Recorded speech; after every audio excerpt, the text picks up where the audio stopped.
You probably know Isaac Newton for his work on physics, or maybe even calculus, but did you know he was also an avid alchemist? Today we'll be talking about a few of his experiments and why studying alchemy is so important for understanding mankind's progression towards modern day chemistry.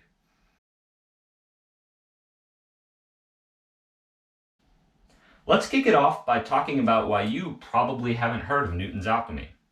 The first reason is because alchemy wasn't very well respected back then. In 1404, alchemy was actually banned for fear that a rogue alchemist could start turning lesser metals into gold. This would destabilize the royal currency, and they decided to just ban it outright. Now, in 1689, that decision was actually reversed by Robert Boyle, one of the people that Newton looked up to in terms of alchemy, but that still left a tarnish on the entire study's reputation. And Newton, being a man of multi-disciplines, calculus and physics to name a few, didn't really want to intermingle that negative connotation of alchemy with his other more pure and well-respected pursuits. So he didn't talk much about it in sort of academic circles and whatnot, though it is worth pointing out that he did correspond quite often with other alchemists, talking about research and whatnot. Newton was also very secretive about his work.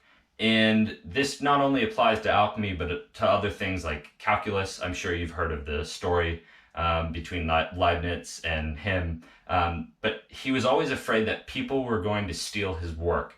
And so he never really published anything unless he felt that it was ready to be published and very finalized. So some examples of this secrecy include these outrageous names he gave to chemicals that he came up with, like Green Lion and Neptune's Trident. Um, these sorts of names were for chemicals that already had commonplace names at the time, but by giving them these kind of outlandish, unique names, he was able to preserve those in case anyone were to steal his journal, for example. And the final reason is one we'll actually explore more later in the video, but alchemy in a modern sense is not very well understood. It's viewed as a magical sort of outlandish wizardry that never got anywhere and was sort of frivolous and whatever, but the truth couldn't be further from that. Alchemy is actually really important and was really important for developing chemistry and how we now treat chemicals and what we know about the chemical world.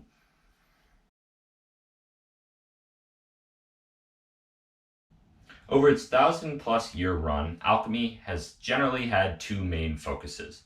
The first being turning lesser metals into gold, and the second, finding the elixir of life. Now, we're not going to talk about the elixir of life in this because it's not really what Newton focused on, but it's worth mentioning because there was a whole sub-community of alchemists just focused on that.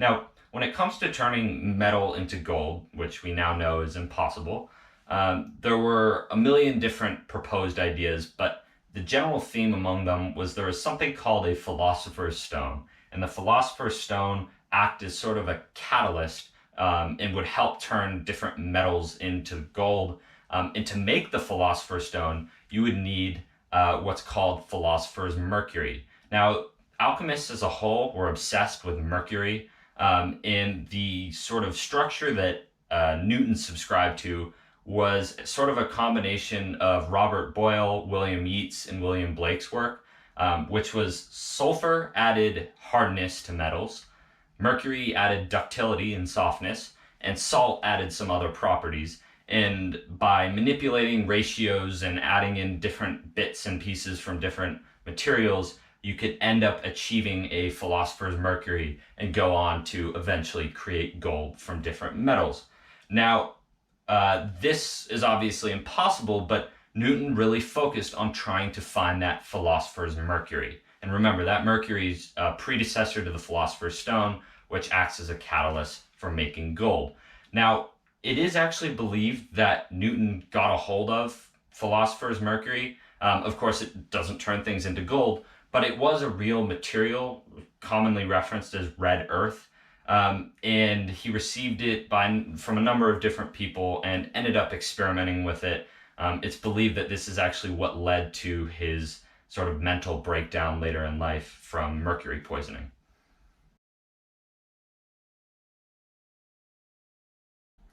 Throughout his journals, Newton wrote about hundreds and hundreds of experiments ranging from the most simple all the way to extremely complicated distillations. Now, for my two experiments, I decided to keep it simple with just some copper coatings and whatnot.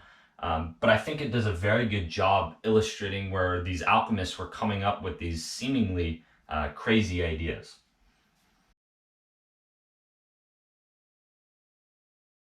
My first reaction was the copper transmutation of iron. By mixing 10 grams of copper 3 sulfate pentahydrate with 100 grams of water, I was able to create a 10% solution of copper sulfate.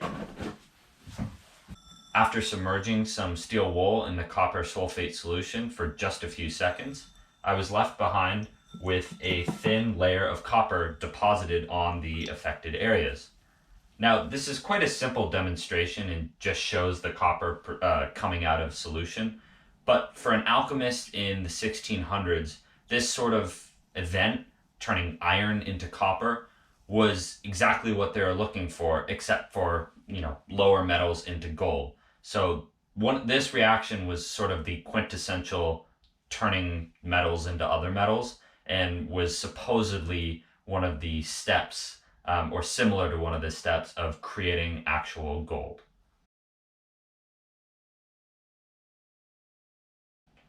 For my second reaction, I dissolved steel wool in a solution of copper nitrate. This time, I measured out 20 grams of copper nitrate and mixed it with 200 grams of water to again create a 10% solution, this time of copper nitrate. Then I submerged the steel wool in the copper nitrate and let it sit for about 2 hours. Over the course of the hours, the steel slowly reacted with the copper nitrate solution until it dissolved away. Now, unlike before where we were depositing copper on the outside, this time we're actually dissolving the iron itself. And this was an example of alchemists believing that you could merge metals and create something new. So they were looking to do something similar with mercury and other metals to try and create gold, sort of dissolving them in solution and then precipitating them out as a new metal. Now, as we know, that's not actually what's happening, but that was sort of their goal. My takeaways from this project are twofold. One, I think we should recognize that Newton was an alchemist. He spent several years of his life working on alchemy, and while none of his work was necessarily groundbreaking, a lot of it was quite interesting and built on previous other people's work. Secondly, and more importantly, I think we should finally recognize alchemy as a legitimate predecessor to chemistry. While a lot of what they believed was wrong, the processes and some of the reactions are still used today, as I just showed. And the fact that leftover biases from that law starting in 1400 impacted not only Newton's time, but still to our day, is really quite a bummer because alchemy has a lot of really interesting stories, just like this one. So if we can get over the media's sort of portrayal of alchemy as this fake wizardry with no use, I think we can come to recognize that, again, while not necessarily being accurate, it was really, really important in humankind's development of chemistry and science in general. It was our first time dabbling with explosives and with sort of manufactured medicaments. So yeah, I hope you enjoyed watching, and I had a fun time making it.